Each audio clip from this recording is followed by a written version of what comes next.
ஆரி work ஃப்ரேம்ல எப்படிமா நாடா சுத்துறது கொஞ்சம் சொல்லி தரீங்களா? ரொம்ப ஈஸி. சொல்லி தரேன்.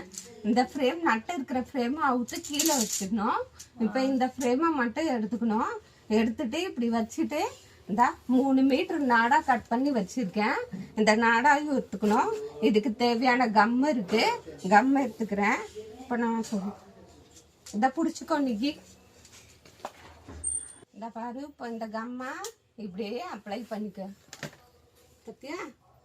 இப்படி அப்ளை பண்ணிட்டு ஃபஸ்ட்டு ஸ்டார்டிங்கில் இப்படி வச்சுக்கணும். இதை பற்றியா? இப்போ இதை அப்படியே தூக்கிட்டு உள்ளே இப்படி திருப்பணும். ஒன்று முடிய ஒன்று சுற்றணும். ஒன்று முடிய ஒன்று சுற்றினா தான் கரெக்டாக வரும். ஒவ்வொருத்தவங்க என்ன பண்ணிடுறாங்க, ரொம்ப நெருக்கமாக சுற்றிடுறாங்க. அப்போ ஃப்ரேம் நட்டு டைட் ஆகாது. ஒன்று முடிய